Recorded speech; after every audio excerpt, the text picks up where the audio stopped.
नमस्कार रसिक श्रोते हो.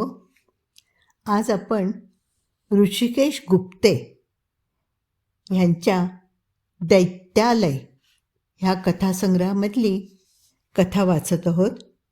नशका प्रमराश्री हे अत्यंत निराळं, खरं म्हणजे विचित्र म्हणावं असं हे कथेचं शीर्षक आहे आणि कथासंग्रहाचं नाव आहे दैत्यालय. ही कथा ना थोडीशी वेगळी आहे. कथेत कथा असं तिचं स्वरूप आहे. म्हणजे कथा लिहिली आहे ऋषिकेश गुप्ते सरांनी आणि ह्या कथेमध्ये ही कथा आहे एका गूढ कथा लिहिणाऱ्या लेखकाची. त्या लेखकाचं नाव आहे अनिरुद्ध दातार आणि त्या लेखकाने जास्वंदी नावाच्या एका सुरेख मुलीची एक कथा लिहिली आहे. ती गूढ कथा आहे आणि हे करत असताना अनिरुद्ध दातार ह्या लेखकांनी आपली स्वतःची कहाणी, आत्मकथा, आपल्याला कथा सुचते कशी, आपण ती लिहितो कशी, ह्या सगळ्याचं वर्णन केलेलं आहे. आणि त्याच वेळेला ते जास्वंदीवरती गूढकथा पण लिहित आहेत. पुस्तकामध्ये फॉन्टमध्ये फरक करून हे दोन्ही जे फरक आहेत ते दर्शवले आहेत. आणि इथे आपण ऐकताना एक लक्षात घ्यायचं किंवा जेव्हा मी ह्या प्रथम पुरुषी एकवचनाने कथन असेल ते अनिरुद्ध दातार ह्या लेखकाचं आहे आणि जास्वंदी ह्या नावाने जेव्हा लिखाण असेल तेव्हा ती दातार सर ह्या लेखकाने लिहिलेल्या, अनिरुद्ध दातार ह्या लेखकाने लिहिलेली गूढकथा आहे असं समजायचं. तर आपण आज पुढचा भाग वाचतो आहोत. सुरू करूया. नशका प्रमराश्री कथेचं शीर्षक आहे दैत्यालय. हे कथासंग्रहाचं नाव आहे आणि ऋषिकेश गुप्ते हे लेखक आहेत. प्रकाशन आहे मनोविकास प्रकाशन. ही जास्वंदीची गूढकथा सुरू होते. अनिरुद्ध दातारांनी लिहिलेली आणि ती कथा आहे ऋषिकेश गुप्ते यांच्या कथेमध्ये. नीट लक्षपूर्वक ऐका म्हणजे सगळं समजेल. लिफ्टच्या दारासमोरून बाजूला होत जास्वंदी जिन्याकडे वळली आणि धाड धाड करीत वेगाने जिन्याच्या पायऱ्या उतरू लागली. जणू तिला थोड्या वेळेचा अवकाशही त्या ठिकाणी असह्य होणार होता. तिच्या सँडल्सच्या टाप टाप आवाजाने सगळा मजला भरून गेला. 4थ्या मजल्यावरून ती 3ऱ्या मजल्याकडे वळली आणि तिला जिन्यातच थांबावं लागलं. मगापासून सोबतीला असलेला तो अंधूक, पिवळट पण म्लान प्रकाश आता नावालाही उरला नव्हता. 4थ्या मजल्यावरून 3ऱ्या मजल्याकडे खाली वळलेल्या जिन्यावर काळाशार अंधार एखाद्या अजगरासारखा सुस्त पडला होता. आजवर ती काही अंधारात वावरली नव्हती अशातला भाग नाही आहे. तिने अंधार पाहिला होता, ती अंधारात वावरली होती. कोकणातल्या तिच्या मामाच्या गावाकडच्या अंधारात तर ती लपाछपी खेळताना मनसोक्त डुंबली होती. मनाला दचकवणारा, भेदरवणारा, क्वचित भिववणारा अंधार तिला अपरिचित नव्हता. पण ऊर्जा टॉवरच्या जिन्यातल्या त्या अंधाराची जातकुळी काही वेगळीच होती. ती हळूहळू पावलं उचलत थोडं पुढे सरकली आणि पुन्हा एकदा थांबली. जिना आता डावीकडे वळून खाली उतरत होता. ती अंधारात आधारासाठी म्हणून भिंतीला चिकटली आणि डावीकडे वळत एक पाऊल खाली उतरली. जर्द काळ्या रंगाच्या डोहात जणू कुणी आपल्याला ढकलून दिलं आहे असं तिला वाटलं. समोर काळ्या रंगाशिवाय दुसरं काही अस्तित्वच नव्हतं. तिने मागे वळून पाहिलं.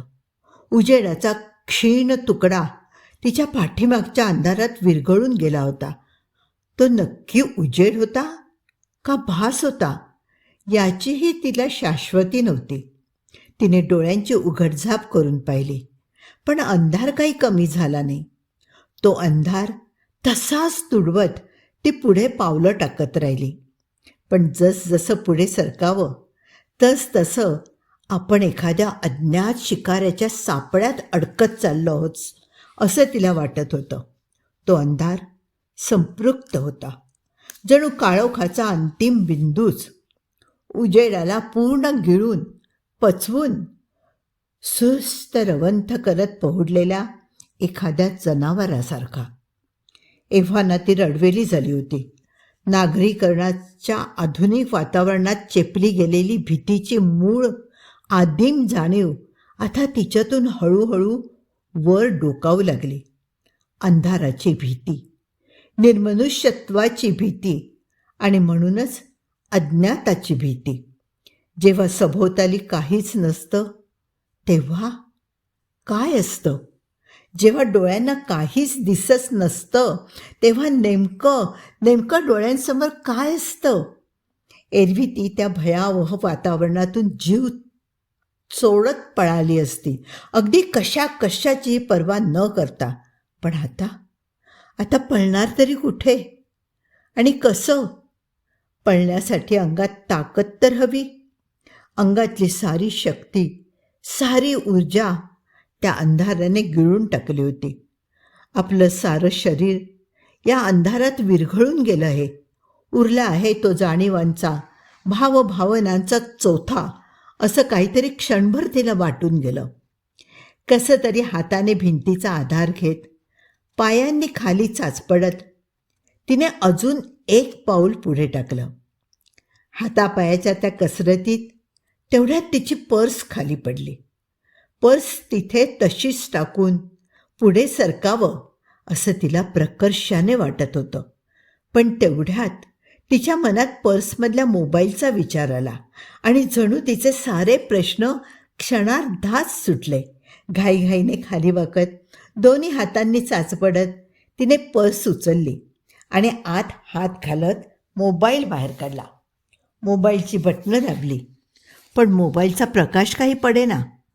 आपण पावसात भिजून खराब होऊ नये म्हणून मोबाईल ऑफ करून ठेवला होता याची तिला लगेचच आठवण झाली. तिने पुन्हा एकदा बोटांनी अंदाज घेत मोबाईल ऑन करणारं बटन दाबलं. 2 सेकंद दाबून धरलं. मोबाईलच्या स्क्रीनवर क्षणभर उजेड थरथरला आणि मग तिचा मोबाईल नोकिया ट्यून वाजवत चालू झाला. मोबाईलच्या स्क्रीनवरचा तो भगभगीत प्रकाश तिला दिलासा देऊन गेला. ती तात्काळ अभिजितला फोन लावणार होती, पण स्क्रीनवर मोठ्या अक्षरात शब्द उमटले, नो नेटवर्क. ती चरफडली, पण मोबाईलच्या त्या टिचभर प्रकाशाने तिला चांगलाच दिलासा दिला होता. मोबाईलच्या प्रकाशात जिना उतरण्यासाठी तिने तो समोर धरला. तिच्या पायाखाली पांढऱ्या शुभ्र रंगाच्या संगमरवरी फरशा लकाकत होत्या. त्यानंतर मात्र तिने जराही वेळ न दवडता मोबाईलच्या त्या प्रकाशात शक्य तेवढ्या भरभर पायऱ्या उतरायला सुरुवात केली. काही पायऱ्या उतरल्यानंतर ती 3ऱ्या मजल्यावर पोहोचली. 3ऱ्या मजल्याच्या निर्मनुष्य पॅसेजमधून वाट काढत ती 2ऱ्या मजल्याकडे जाणारा जिना उतरण्यासाठी पुढे आली आणि गोंधळली. इथे काहीतरी वेगळं होतं. हो, नक्की काय हे तिला कळलं नाही, पण काहीतरी नेहमीच्या साच्यात न बसणारं असं निसर्ग नियमाविरुद्ध काहीतरी तिथे होतं. ती जागीच थांबली. ती आता 3ऱ्या मजल्यावरून 2ऱ्या मजल्याकडे जाणाऱ्या जिन्यात उभी होती. Something was missing over there, किंवा समथिंग ऑड वॉज देअर. आणि मग तिच्या ते लक्षात आलं. मगापासून ती जेवढ्या वेळा जिना उतरली होती तेव्हा प्रत्येक वेळेला जिना डावीकडे वळत होता. इथे तसं नव्हतं. जिना या ठिकाणी डावीकडे न वळता उजवीकडे वळत होता. डाव्या बाजूला भिंत होती आणि जिना उजव्या बाजूला वळत खालच्या अंधारात नाहीसा झाला होता. असं असं नसतं कधी, तिच्या मनात विचार आला. ती काही शास्त्र शाखेची विद्यार्थिनी नव्हती, पण कॉमन सेन्स नावाचा एक प्रकार असतो, तो तिच्या सुदैवाने व्यवस्थित प्रमाणात होता. कोणत्याही बिल्डिंगचा जिना हा नेहमी एकाच हाताने खाली किंवा वर उतरत चढत असतो हे तिला ठाऊक होतं. अगदी नियम म्हणून नसलं तरी अनुभवांवरून तरी तिला हे नक्कीच माहिती होतं. पण इथे काहीतरी गोम होती. तिने पुन्हा एकदा डाव्या हाताला पाहिलं आणि तिला पुन्हा तीच भोवळ आणणारी जाणीव झाली. डोकं गरगरू लागलं. तिने लागलीच नजर उजव्या हाताला वळवली आणि मग तिला कधीतरी अभिजितच्या तोंडून ऐकलेले ते शब्द आठवले. तो म्हणाला होता, आमच्या बिल्डिंगचं बांधकाम म्हणजे सिव्हिल इंजिनिअरिंगच्या नावाला काळिमा आहे. त्या भयान अंधारात तिला फार वेळ घालवायचा नव्हता, म्हणून ती विचार न करता तशीच उजव्या हाताला वळून खाली उतरू लागली. ती उजव्या हाताला वळली आणि तिला सभोवतालचा तो बदल जाणवला. काय आहे हे तिला नक्की सांगता आलं नसतं, पण सभोवताली काहीतरी बदललं होतं हे मात्र नक्की. मघापासून निर्जीव वाटणाऱ्या अंधारात आता काहीतरी जिवंत झालं होतं. एक प्रकारचा ओलसर वास आता नाकाला जाणवू लागला होता. ते आजूबाजूला नजर फिरवीत सभोवतालचा आढावा घेणार तोच मोबाईलच्या स्क्रीनवरचा प्रकाश नाहीसा होत एकदम अंधार झाला. ती गडबडली नाही. तिला या अंधारामागचं कारण ठाऊक होतं. 4-2 मिनिटांनंतर LCD पॉवर सेवर ऑन झाला होता आणि मोबाईलची स्क्रीन विझली होती. तिने हाताच्या बोटांनी चाचपत काही बटणं दाबली. जिन्यातला अंधार पुन्हा एकदा उजळला. आता जिना जरा जास्तच उजळल्यासारखा वाटत होता. मघापेक्षा थोडं जास्त स्पष्ट आणि काहीतरी अधिकच असं आजूबाजूला दिसत होतं. ती तशीच पुढे झाली. आधी 2 पायऱ्या, मग 4, मग अजून 2. जिना आता पुन्हा एकदा उजवीकडे वळणार होता. उजेडाचा तो एकसंघ तुकडा ती पुढे सरकेल तसा तसा पुढे सरकत होता. उजवीकडे वळण्यापूर्वी ती थांबली. मगापासून सोबत असलेली एकाकीपणाची भावना आता नेमक्या या ठिकाणी आल्यावर संपली होती. इथे कुणीतरी होतं. कोण होतं, काय होतं हे अगदी नेमकेपणाने तिला सांगता आलं नसतं, पण तिला त्या वातावरणात कुणाची तरी उपस्थिती जाणवत होती. मघापासून मनाच्या पृष्ठभागावर सातत्याने डचमळणारी भीती आता सरसर करत एखाद्या लाटेच्या वेगाने वर आली. तिचं सारं शरीर भीतीने थंड पडू लागलं. अंगातल्या शक्तीचा हळूहळू क्षय होऊ लागला. वेट जास्वंदी, वेट, डोंट पॅनिक, ती स्वतःचीच समजूत घालत म्हणाली. पण तिला स्वतःच्या मनावर फार नियंत्रण ठेवता आलं नाही. मघापासून तिला एकटेपणा भेडसावत होता. आता तिच्या मनाला त्या ठिकाणी कुणीतरी असण्याची जाणीव कुरतडत होती. काहीही नसण्याच्या कल्पनेपेक्षा काहीतरी असण्याची कल्पनाच त्या क्षणी तिला गलित गात्र करत होती. काहीतरी अज्ञात, रंग, रूप, आकार नसलेलं काहीतरी निराकार. ती जागीच थबकली. अंगावर झडप घेणाऱ्या शिकाऱ्याची अगदी शेवटच्या क्षणी सावजाला चाहूल लागावी तसं काहीसं झालं होतं. आजूबाजूच्या अंधारात कुणीतरी टपून बसलं होतं. आता तिच्याकडून एखादीच हालचाल होण्याचा अवकाश ते झडप घालून तिला गिळून टाकणार होतं.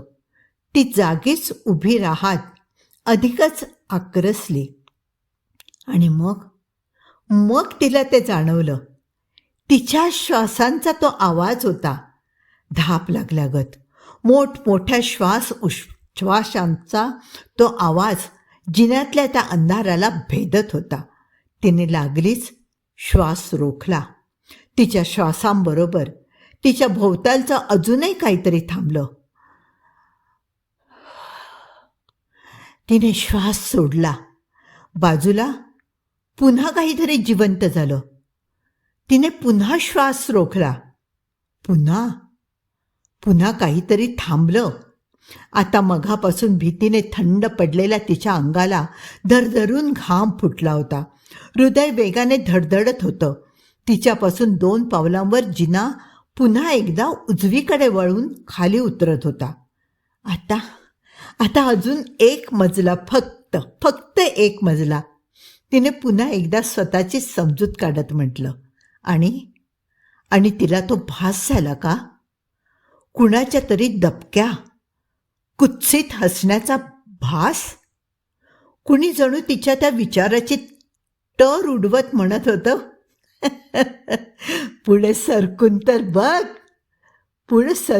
बघ.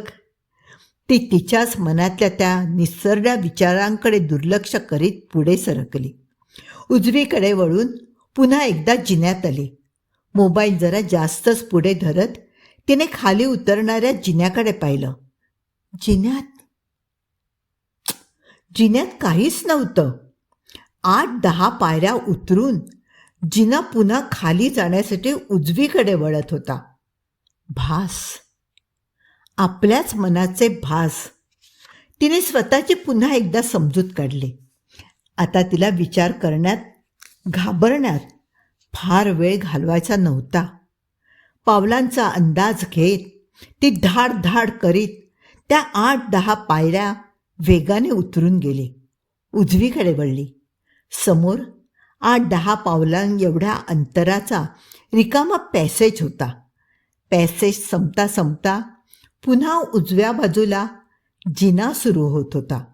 झपझप पावलं टाकीत तिने तो पॅसेज ओलांडला आणि तशीच उजवीकडे वळणाऱ्या जिन्यात येऊन थांबली. आता तिच्या ओठांवर एक क्षीण हसू उमटलं होतं. आता हा शेवटचा जिना, मग ती तळमजल्यावर असणार होती. तिने त्याच विजयी आनंदात समोर पाहिलं आणि ती जागीच थिजली. पायऱ्या संपल्यावर जिना पुन्हा उजवीकडे वळत होता. शेवटच्या पायरीवर कोपऱ्यात काहीतरी होतं, उकिडवं बसलेलं, एखाद्या बोचक्यासारखं किंवा भाताच्या गोणीसारखं. तिचा श्वास थांबला.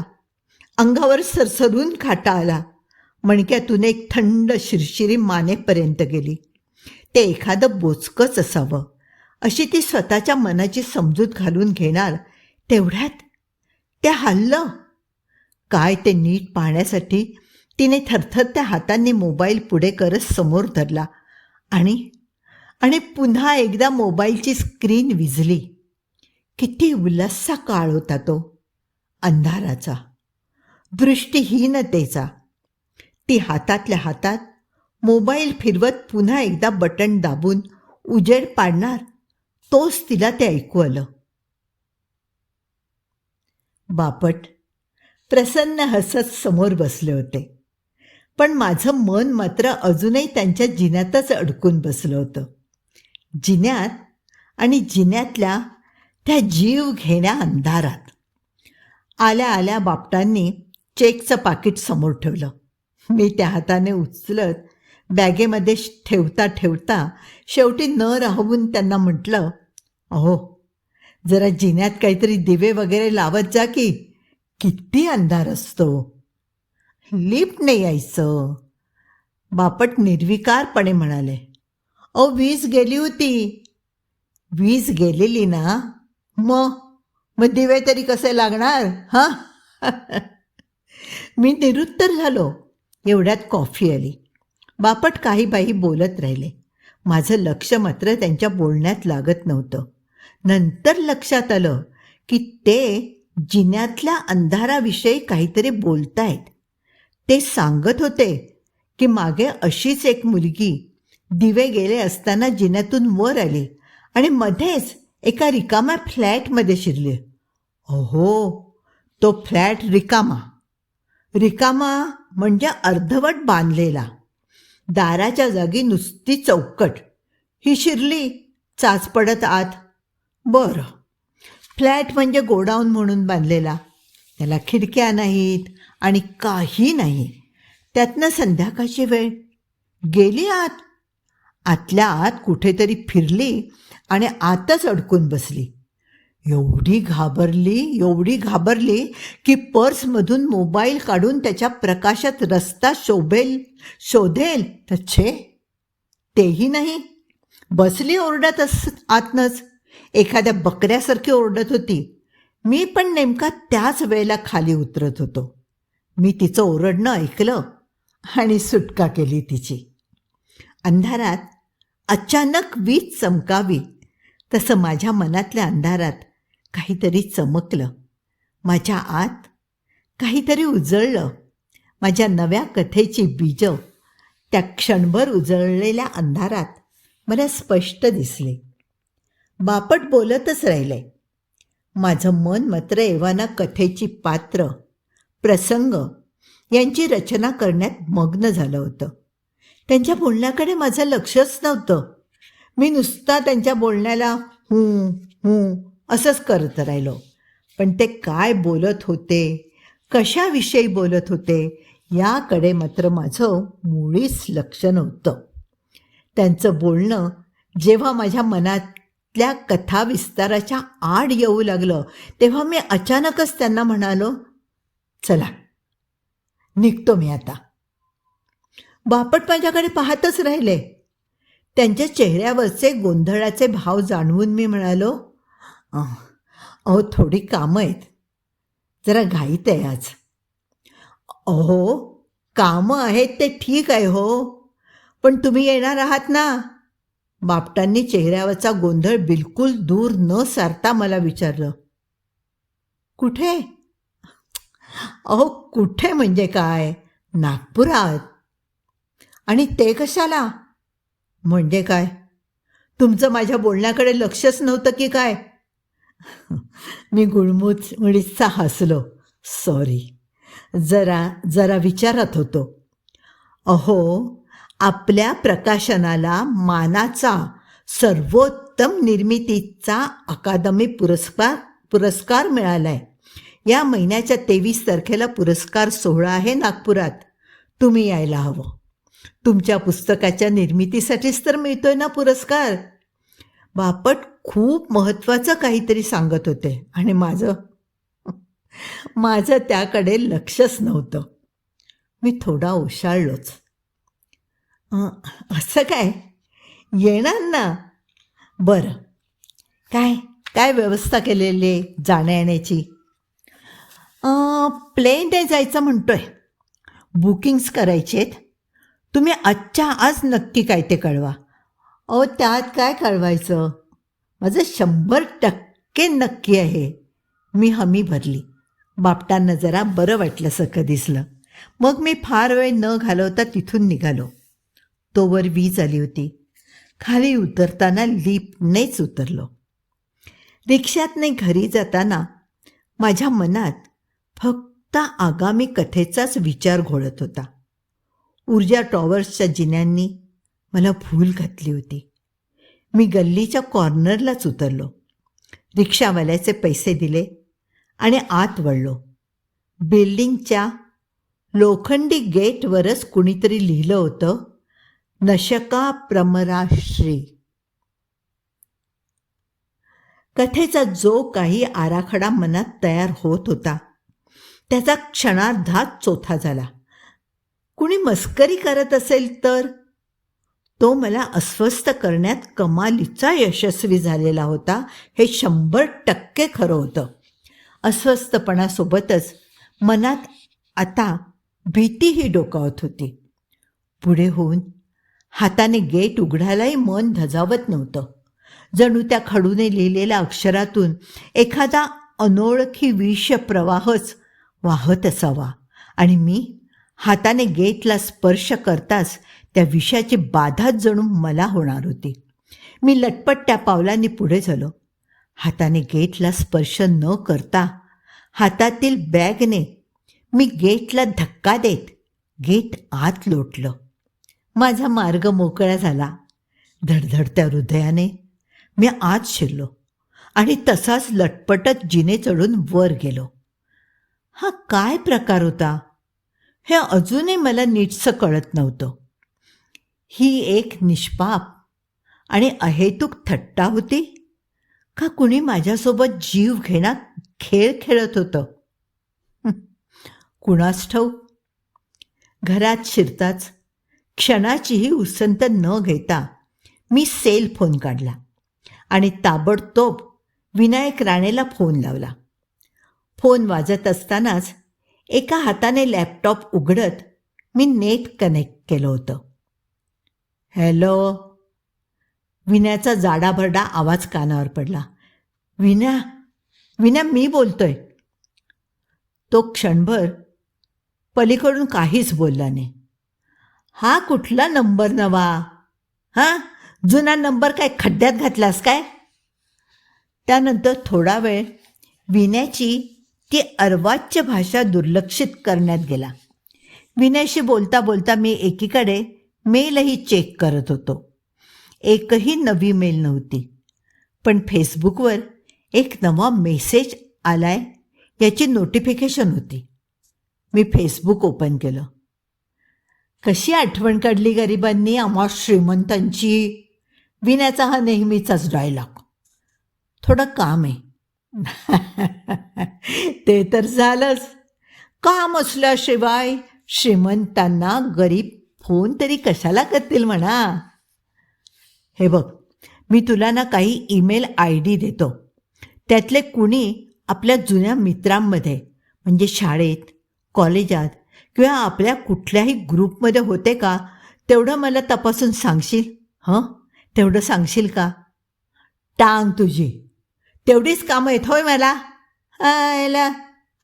मी पुन्हा एकदा त्याच्या त्या शिव्यांकडे दुर्लक्ष केलं. विन्या माझा जन्मतः मित्र होता. आम्ही सोबत वाढलो. एकाच शाळेत आणि एकाच इंजिनिअरिंग कॉलेजातही गेलो. फक्त तो गावातच राहिला. वडिलांचा परंपरागत वाळूचा आणि विटांचा व्यवसाय करत वडिलांपेक्षाही जास्त गब्बर झाला. मी गाव सोडलं. नोकरीनिमित्त जगभर भटकलो आणि नंतर नोकरी सोडून लिखाणासाठी म्हणून निवृत्त होऊन पुण्यात स्थिरावलो. विन्या गावात राहिला असला तरी त्याची ईमेल वगैरे गोष्टींशी भलतीच सलगी. नवी इलेक्ट्रॉनिक गॅजेट्स, नवं तंत्रज्ञान या बाबतीत तो गावात राहून माझ्यापेक्षाही जास्त पुढे होता. शिवाय विन्या जगन्मित्र होता. आयुष्यात ज्याच्याशी म्हणून ओळखी झाल्या त्या प्रत्येकाला त्याने आपल्या मनात जागा ठेवली. तो कुणालाही विसरला नाही. प्रत्येकाशी त्याचा या ना त्या कारणाने संपर्क होताच. त्यामुळे मला मेल करणाऱ्यांपैकी कुणी माझ्या जुन्या मित्रांपैकी असलंच तर ते विन्याला माहीत असण्याची शक्यता जरा जास्तच होती. बोल. अरे बोल बोल, काय काम आहे? बोल लवकर. मी त्याला घडणाऱ्या प्रकारांची फार खोलात न शिरता साधारण माहिती दिली. कोणीतरी माझी मस्करी करत असावं असंही सुचवलं.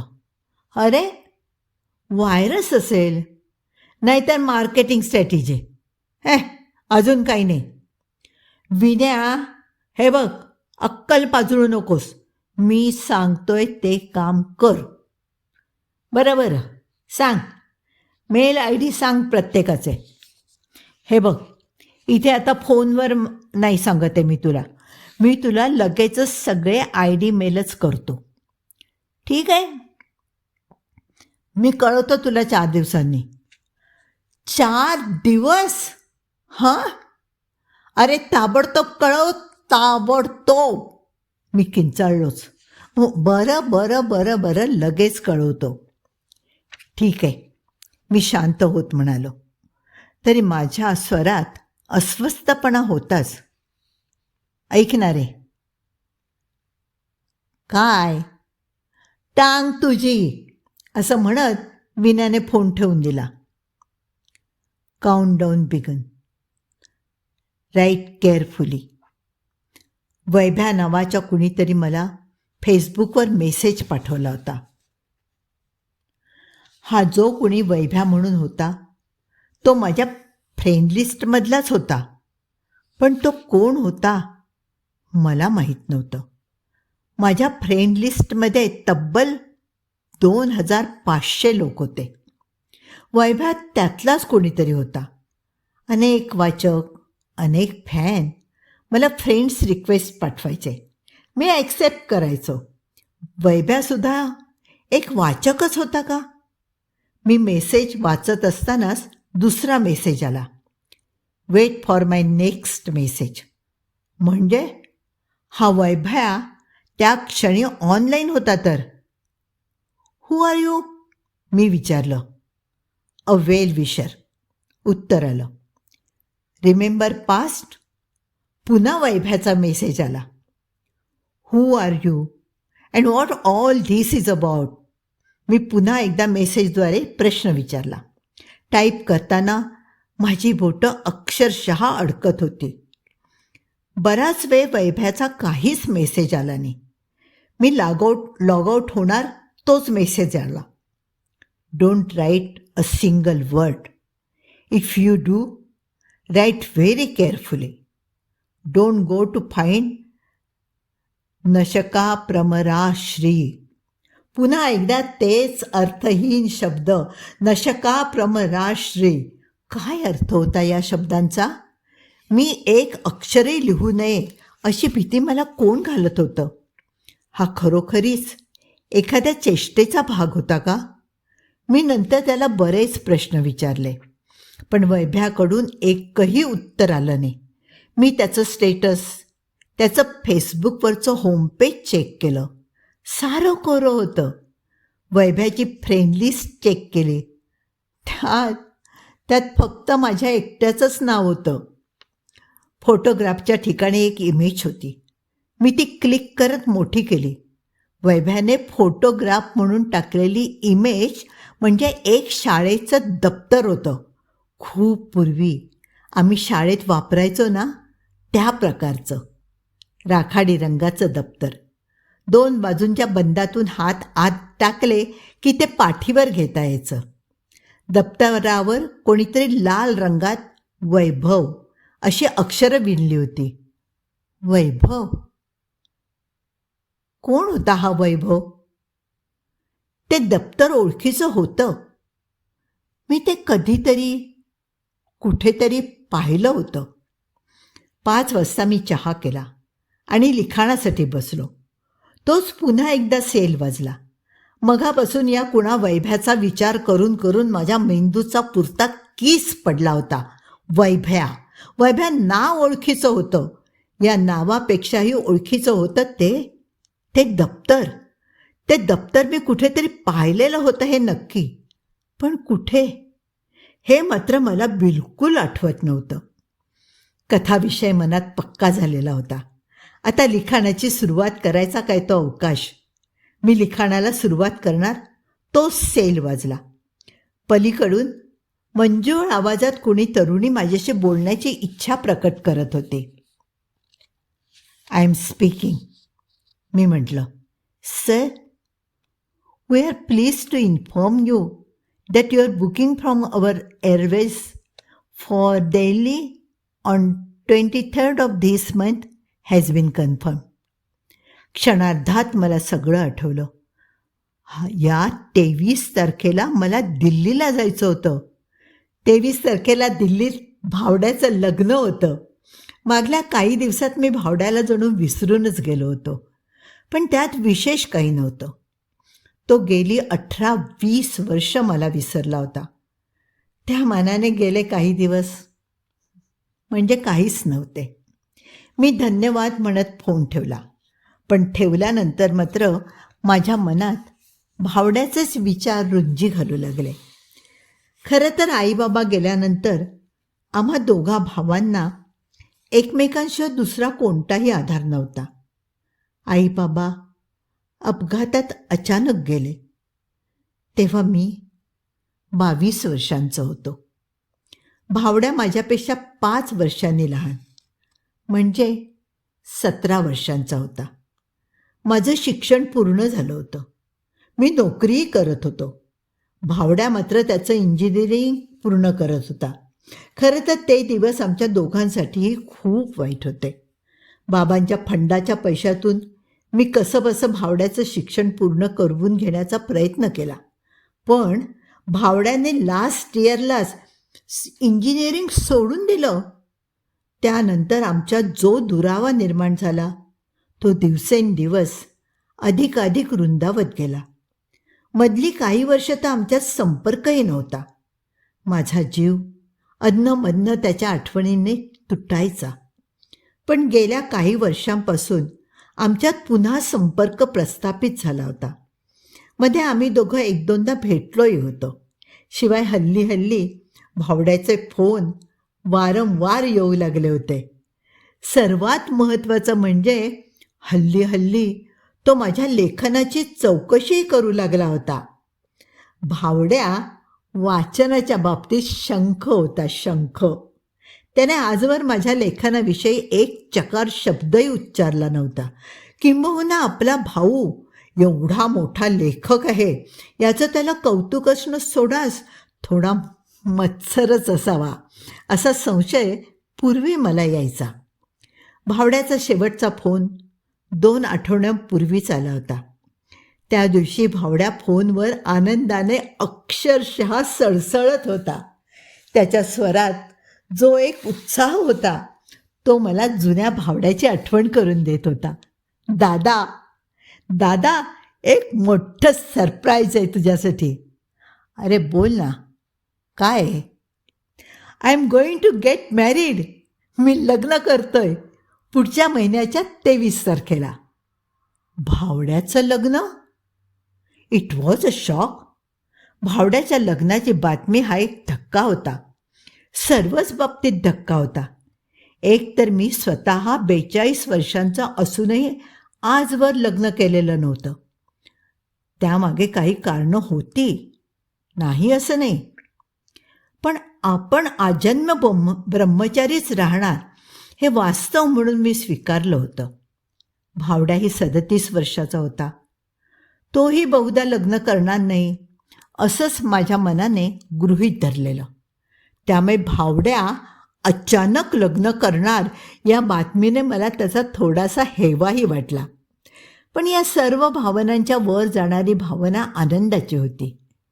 काही का होईना, कसं का होईना, त्याच्या आयुष्यात आणि पर्यायाने आमच्या कुटुंबात एक स्त्री येणार होती. शिवाय भावड्याने मला एका मोठ्या भावाला देतात तेवढा सन्मानही देऊ केला होता. परवानगी वगैरे गोष्टी आजच्या युगात गृहीत न धरलेल्याच बऱ्या.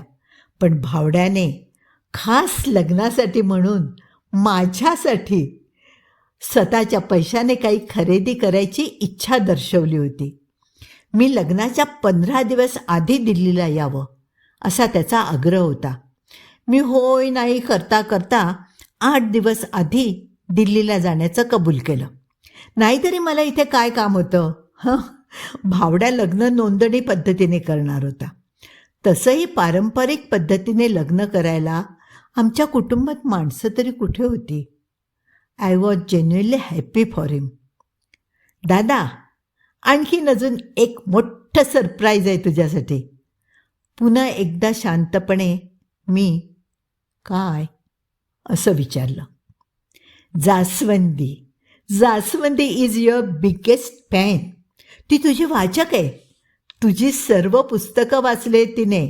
शी is a die hard fan of yours. कोण म्हणालास? जास्वंदी, माय वुड बी वाईफ. भावड्याच्या भावी पत्नीचं नाव जास्वंदी होतं. मी काहीच बोललो नाही. आजही मला कुणी फॅन वगैरे भेटला की थोडं ऑकवर्डच होतं. Like to talk to her? मला क्षणभर काय बोलावं ते सुचेना. एवढ्यात पलीकडून एक मंजूळ आणि किंद्रा आवाज आला. हॅलो. हॅलो. मी स्वरात कसाबसा धीर आणत म्हणालो, हाय, मी जास्वंदी. मी Vishwas. Sir, I am a die hard fan of yours. I am a die hard fan of yours. तिच्या आवाजात एक वेगळाच आनंद होता. एवढ्यात पलीकडून, सर काय म्हणतेस, दादा म्हण त्याला, असा भावड्याचा दटावण्याचा आवाज आला. मग बराच वेळ ती माझ्या कथांविषयी काही बाही बोलत राहिली. अनेक कथांमधल्या डिटेल्स तर त्यावेळी मला आठवतही नव्हत्या. मला तिचं बोलणं ऐकताना एक वेगळीच गुंगी जाणवत होती. दारू पिताना जशी किक चढते तशी एक किक चढत होती. तिच्या स्वरात एक वेगळाच हस्कीनेसही होता. मध्येच भावड्याने तिच्या हातून फोन खेचून घेतला. दादा, I am jealous of you. का रे? अरे, ही जेव्हा तेव्हा तुझ्याच कथांविषयी बोलत असते. कधी कधी वाटतं मी तुझा भाऊ म्हणून ही माझ्याशी लग्न करते की काय.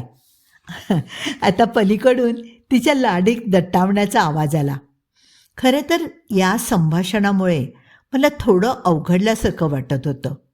आजवर भावड्याशी मी एवढा खेळकरपणे कधीच वागलो नव्हतो. किंबहुना माझं व्यक्तिमत्वच थोडं गंभीर स्वरूपाचं. त्यातनं त्या दोघांच्या वागण्यातला तो थोडा प्रेमिक लाडिकपणा मला अजूनच अस्वस्थ करत होता. सांगू का? सांगू का? भावड्याचा आवाज आला. तो तिला पलीकडे काहीतरी मला सांगीन अशी लाडीक धमकी देत होता. नको ना, नको अभिजित, प्लीज नको, असं म्हणत होती. अभिजित म्हणजे भावड्याचं मूळ नाव. दादा, हिची एक इच्छा आहे. काय? मी पोकळ स्वरात विचारलं. त्याच वेळेला पलीकडून नको असं जास्वंदीचं लाडीक विव्हळणंही कानावर पडलं. दादा, जास्वंदीला ना भावड्याचं वाक्य अर्धवटच राहिलं, कारण पलीकडून जास्वंदी त्याला नको असं काहीतरी म्हणत होती. दादा, जास्वंदीला. त्याचं वाक्य पुन्हा एकदा अर्धवट राहिलं. पलीकडून त्यांच्या दंगामस्तीचा स्पष्ट आवाज कानावर पडत होता. त्यांच्या त्या झटापटीत शेवटी भावड्या जिंकला आणि त्याने पलीकडून ओरडून मला सांगितलं, दादा, जास्वंदीला ना तुझ्या कथेतलं पात्र बनायचंय. That was hell of a fantasy. मी आजवर कुणाच्या कथेतलं फिक्शनल कॅरेक्टर बनवायचं हे कधीही ऐकलं नव्हतं. It was so sweet of her. पण मला तिची ती इच्छा थोडीशी अस्वस्थ करून गेली. आता भावड्या खरं सांगत होता का अतिशयोक्ती करत होता माहीत नाही. पण त्यानंतरचे 2 दिवस माझ्या मनात तिचाच विचार रुंजी घालत होता. मी तिचं रूप डोळ्यासमोर आणण्याचा प्रयत्न केला. मला ते जमलं नाही. तिचा आवाज मात्र माझ्या कानात घुमत होता. तिच्या आवाजाला एक वेगळाच नाद होता. त्या आवाजाने एक ग्लानी मनावर पसरत होती. तिचा आवाज अनाहत होता. 2 दिवस गेले आणि मनातले त्या दोघांचे विचारही ओसरले. भावड्याच्या लग्नाला दिल्लीला जाण्यासाठी मी 8 दिवस आधीचं विमानाचं बुकिंग केलं. ते बुकिंग कन्फर्म झालंय हे सांगण्यासाठीचाच फोन आला आणि मला पुन्हा एकदा ते सारं आठवलं, जे काही दिवसात मी पूर्णतः विसरून गेलो होतो. चहा पिऊन साधारण 5:30 वाजता मी लिहायला बसलो. यावेळेला मी एक केलं. जास्वंदीची इच्छा मी पूर्ण केली. माझ्या या कथेतल्या स्त्री नायिकेचं नाव मी जास्वंदी ठेवलं आणि नायकाचं नाव ठेवलं अभिजित. मला त्या दोघांनाही सरप्राईज द्यायचं होतं. जिन्यातली वाट काय तिचा थाट, जिन्यातली वाट काय तिचा थाट, वळवळते सळसळते लवते पाठोपाठ, वळवळते सळसळते लवते पाठोपाठ. बालवर्गातल्या एखाद्या कवितेच्या ओळी म्हणाव्या तशा चालीत चिरक्या आणि किनऱ्या आवाजात कुणीतरी रेकल्यासारखं म्हणालं. त्या आवाजाला धार होती. एखाद्या लोखंडी पत्र्यावर तीक्ष्ण धातूने ओरखडे ओढावे तशा त्या आवाजाला एक प्रकारचा कर्कशपणा होता. जास्वंदीच्या तोंडून एक अस्फुट किंचाळी बाहेर पडली. मोबाईल तिच्या हातातून पडला कसा नाही याचं तिला नंतर नवल वाटलं. पण अगदी क्षणभरातच मोबाईलची स्क्रीन पुन्हा पेटली आणि तिने अगदी लगेचच समोर पाहिलं.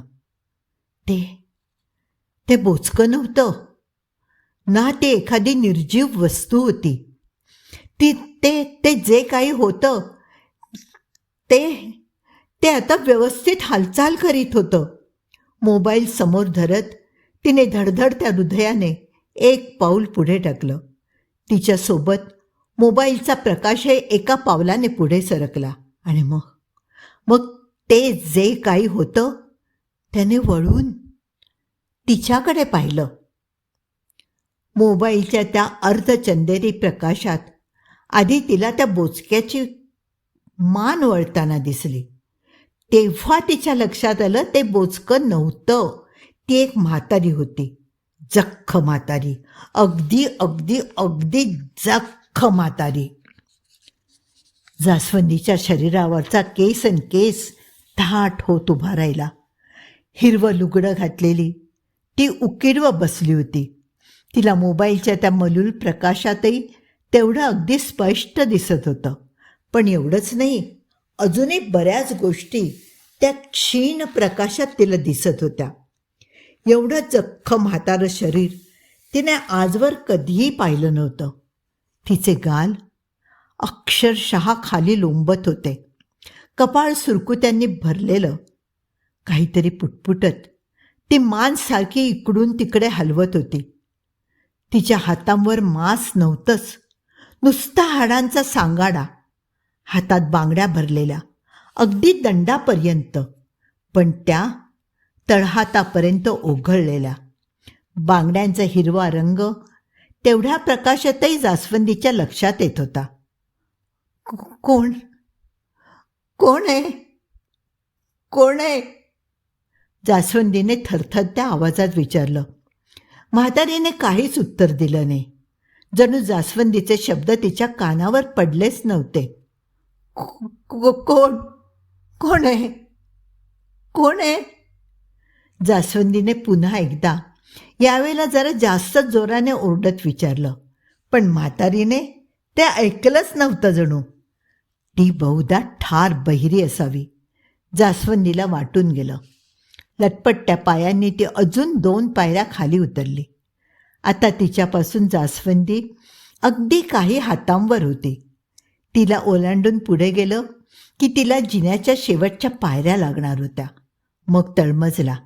अगदी काही पावलांचा तर प्रश्न होता. पण त्या म्हातारीला ओलांडून पुढे जाण्याची कल्पनाच जास्वंदीला असह्य होत होती.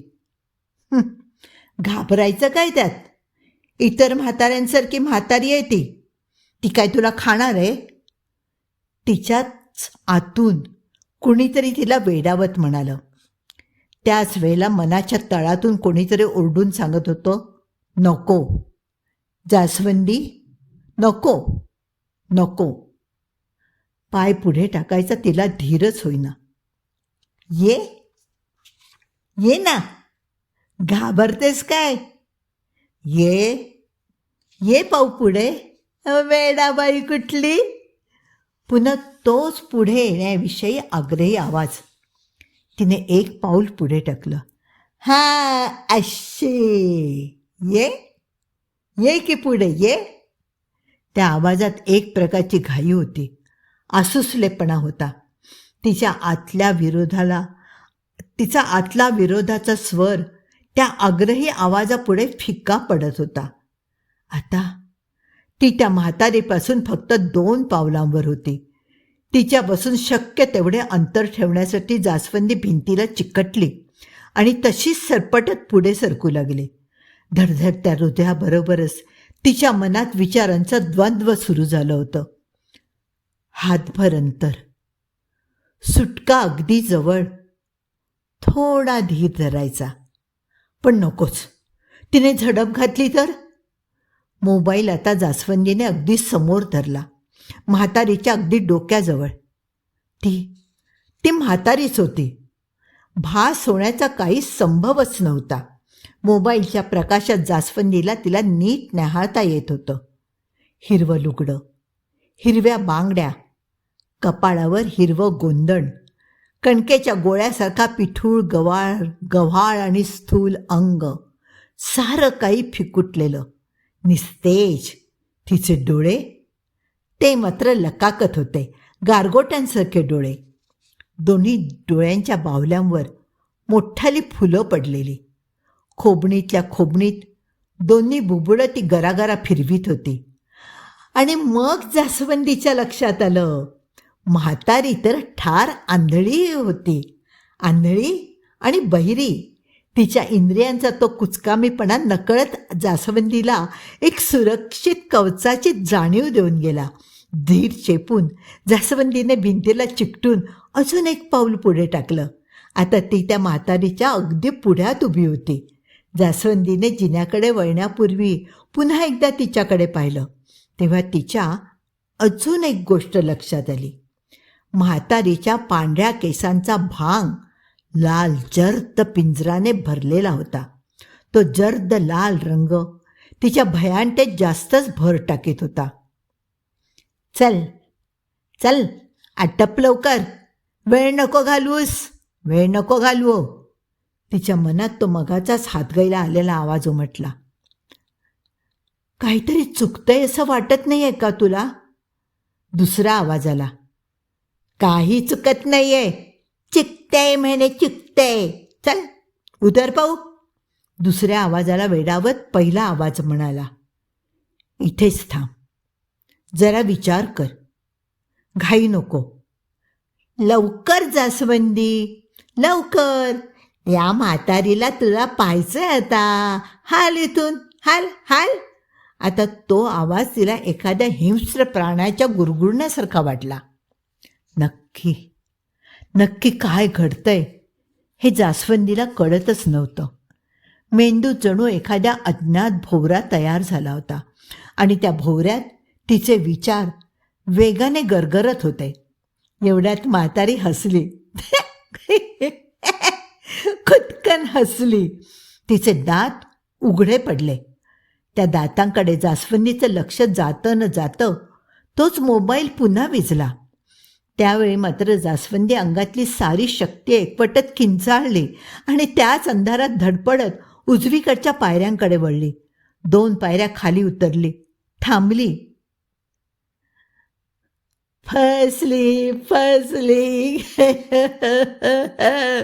लांड्या घोड्यावर बसली बसली, लांड्या घोड्यावर बसली बसली. मगापासून शांत असणारी म्हातारी तार स्वरात किंचाळली आणि जास्वंदीच्या काळजाचं पाणी झालं. म्हातारीचा आवाज जिन्यामध्ये घुमत खालपर्यंत गेला. मग एकाएकी ती खदाखदा हसू लागली. तिच्या हसण्याचे ध्वनी प्रतिध्वनी एखाद्या तीक्ष्ण भाल्यासारखे चोहोबाजूंनी जास्वंदीला टोचू लागले. क्षणभर तिचा श्वासच अडकला. ती तशीच अंदाजाने पावलं टाकत पुढे सरकली. 4-6 पायऱ्या उतरून गेली आणि थांबली. तिने हाताने सावरत पुन्हा मोबाईलचं बटन दाबलं. पुन्हा उजेड झाला. त्या उजेडात तिने मागे वळून पाहिलं. ती जास्वंदीकडेच पाहत होती. तो प्रसंग नंतर जास्वंदी आयुष्यभर विसरली नाही.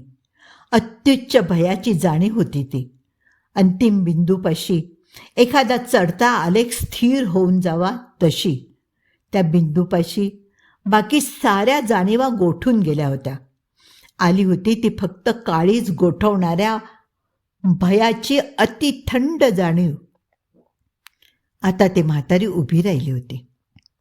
कधी उभी राहिली, कशी उभी राहिली, हाही एक प्रश्नच होता. पण मगाचा तिचा त्यातल्या त्यात निरुपद्रवी वाटणारा जख्ख म्हातारलेपणाचा बुरखा गळून पडला होता. ती हसत होती. हसणंही मगासारखं गालातल्या गालात. समोरच्याला खिजवणारं नव्हतं.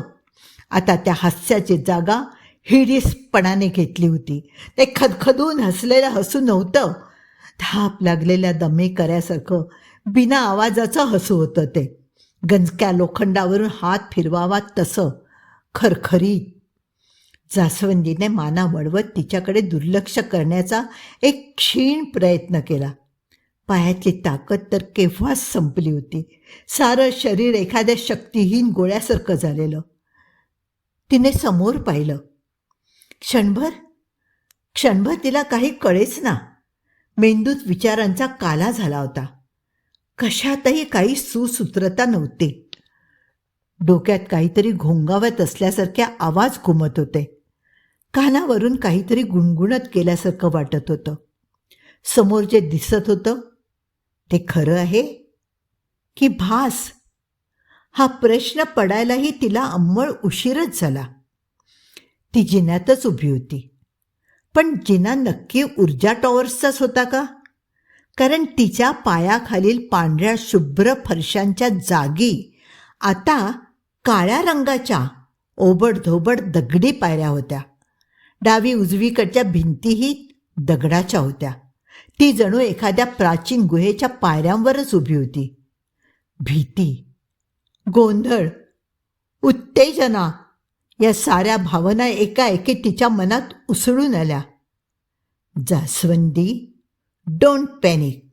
जास्वंदी, ती स्वतःचीच समजूत घालत पुन्हा एकदा म्हणाली. तिने क्षणभर डोळे मिटले आणि पुन्हा उघडले. पण समोरचं दृश्य काही बदललं नाही. नाकाला आला आता ओलसर वास स्पष्ट जाणवत होता. अंधारही थोडा निवळला होता. आजूबाजूचं सारं काही आता स्पष्ट नाही, पण अंधुकसं दिसू लागलं होतं. गार वाऱ्याच्या हलक्या झुळका अंगाला चाटून जात होत्या. तिच्या सभोवताली काहीतरी वर्षानुवर्ष मृत असणारं पुन्हा जिवंत झालं होतं. स्वतःच्याच मनातील विचारांनी ती दचकली, शहारली. हे स्वप्न आहे.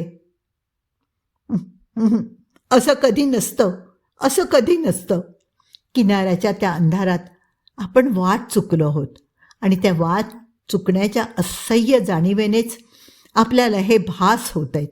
किंवा असंही असेल की वाट चुकलीही नसेल. आपण लिफ्टमध्येच अडकले असू. तिच्या मनाने अनेक कारणांचे पडताळे करून पाहिले, पण कोणतंही कारण तिच्या आत्ताच्या या अवस्थेला चपखल बसेना. ती पायऱ्यांवरच उभी होती, पण त्या ऊर्जा टॉवर्सच्या जिन्याच्या पायऱ्या नव्हत्या. या पायऱ्या जुनाट होत्या. एखाद्या जीर्ण गढीच्या बुरुजाला असाव्यात तशा. आजूबाजूला शुभ्र पांढरा रंग दिलेल्या भिंती नव्हत्या. त्या दगडमातीच्या जुनाट लिंपलेल्या भिंती होत्या. तिने पुन्हा एकदा मागे वळून पाहिलं. आत मागे कुणीच नव्हतं. पायऱ्या जुनाट असल्या तरी त्या वर जाऊन डावीकडे वळत होत्या. पुन्हा मागे वळावं असा एक अशक्त विचार तिच्या मनात तरळून गेला. कदाचित मागे गेल्यावर मनातला मेंदूतला हा गोंधळ संपून आपल्याला खरी वाट सापडेल. पण तिच्यात अजून काहीतरी प्रचंड वेगाने घोंगावत बाहेर आलं. मागे वळायचा विचारही आता करू नकोस. तोच मगापासून पुढे चलण्याचे आर्जव करणारा आवाज आता त्या आवाजात जरब होती, गर्भित धमकी होती. मग जास्वंदीला कळलं तो तिचा आवाज नव्हताच. जरी तिच्या मनात उमटत असला तरी त्या आवाजाला तो अज्ञात स्वर तिचा नव्हता, नक्कीच नव्हता. या अघोरी अंधारात काहीतरी हलकेच छोर पावलांनी तिच्या मनात शिरलं होतं. काहीतरी अघोरी, जंगली, तीक्ष्ण काट्यांसारख्या नख्या असणारं. ती आता रडवेली झाली होती. हे स्वप्न असेल तर ते अत्यंत निर्दयी असं स्वप्न असणार होतं. शिवाय हे स्वप्न असेल तर त्यातून जागं होण्याची हमी तिला या क्षणी तरी देता आली नसती.